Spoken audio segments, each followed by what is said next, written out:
And joining me now, New York Republican Congresswoman Elise Stefanik, the House Republican Conference Chair and the highest-ranking woman in House leadership. I should note, Congresswoman, thanks for being here on this busy day. I'm just curious what it says to you about the U.S. that the Supreme Court is even hearing an argument like this about a former president and whether or not he violated the insurrectionist clause. Well, it shows that the left and the Democrat Party and Joe Biden's campaign, they know they're going to lose at the ballot box, which is why you're seeing lawfare, you're seeing witch hunt after witch hunt, court case after court case, going after Joe Biden's top political opponent, which is Donald Trump. And today was a very bad day for Joe Biden. It was a very bad day in court for the left. It was a very bad day for the Colorado bogus court case. It was a very good day for President Trump, and it was a good day for the Constitution and the American people. The American people are going to make this decision in November, not radical bureaucrats from the state of Colorado, not radical judges or far-left prosecutors. But even though it's Republican and independent voters who brought this lawsuit in Colorado, I mean, I think that's an important part of this as well.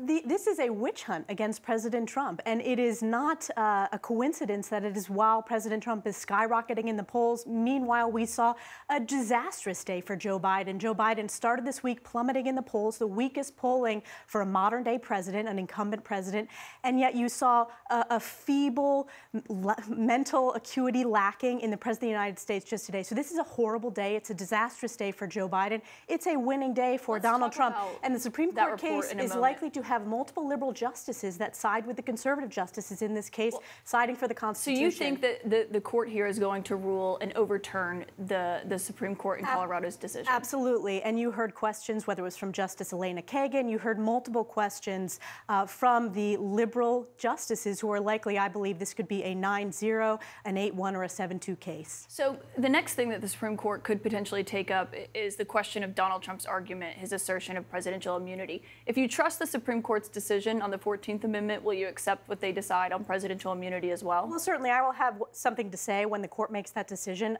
but I already have put out a public statement.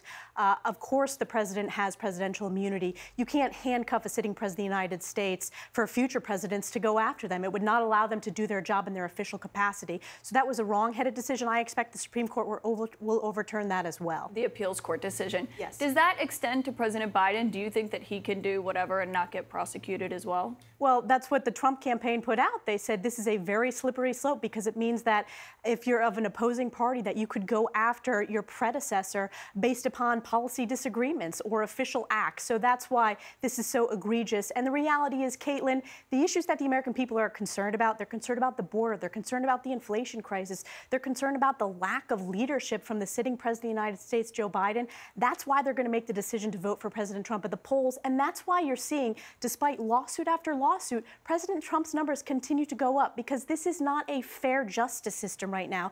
You see the justice system being weaponized against Joe Biden's top political opponent, and that's Donald Trump. I think the scathing report, though, that came out today that you referenced on President Biden's handling of documents would suggest that it's not weaponized because it was quite brutal in its assessment. But if he had been charged, prosecution, if he had been charged, would you make the argument that he shouldn't have been charged because he has presidential immunity? First of all, if you look at what the special counsel said, it was a willfully not abiding by rules when it comes to classified information, willfully breaking the law. And the only reason they're not pursuing prosecution is because of the lack of mental acuity of the President of the United States.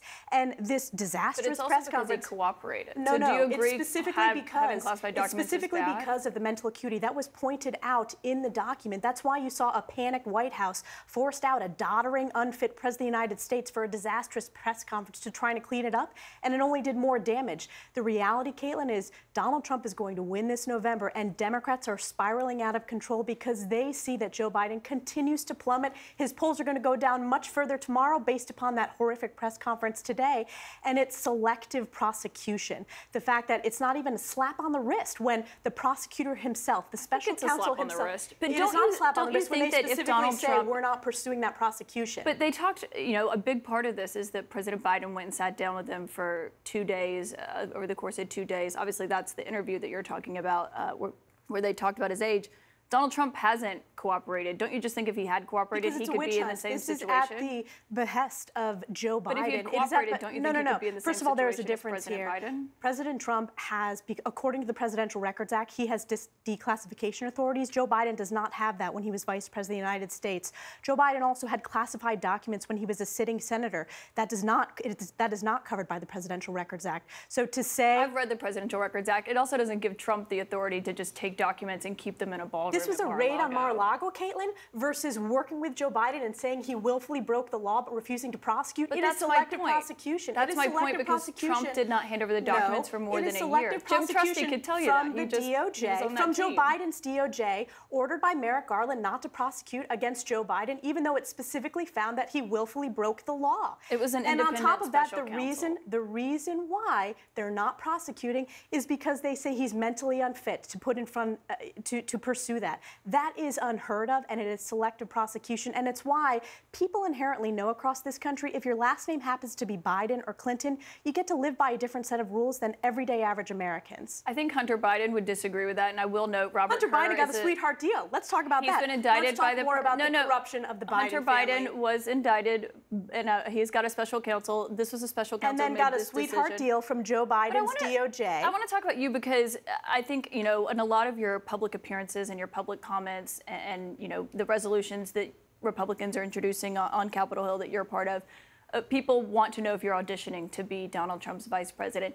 Have you handed over any documents or been a part of any vetting process with the Trump team yet regarding that? I'm proud to be one of the top surrogates for President Trump. I voted for President Trump in 2016. I was proud to work with him. I've worked with him on his impeachment defense team when the first witch hunt started against him, perpetrated by the Democrats and Adam Schiff.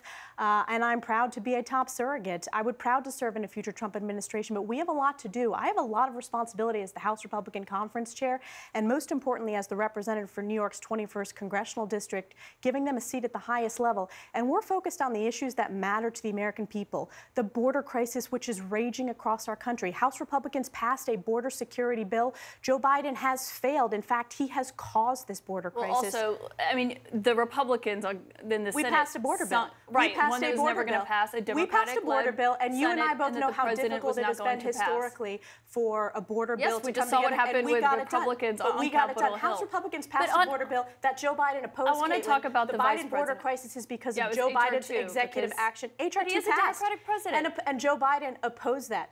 Right, because it was Trump-era immigration policies. The reason why he opposed it is because he wants a wide-open border, which is what his executive actions cause. Well, he said he was willing to shut the border down, but and he has the executive authority to do so. He has the executive authority to do so. No, I'm not. I'd like to return to my question. I'm not allowing you to just say something that's factually not true. He has the executive authority right now to end catch and release. He has the executive authority right now to close the border. Congress has the ability to pass legislation. And we did. But let's talk about the vice presidency, because you just said that you would be willing to serve in a Trump administration. Had you been vice president on January 6, 2021, what would you have done?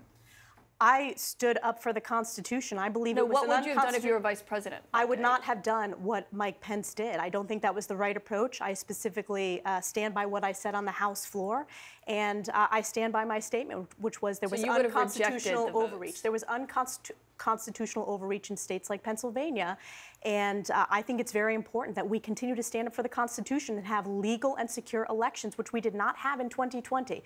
And the tens of millions of Americans agree with me, Caitlin. Well, I would say the Supreme Court in the state of Pennsylvania said that Republican-passed changes to their law was constitutional. But it's notable to hear you say, given you're in the running to be the vice president, that you would have rejected those votes.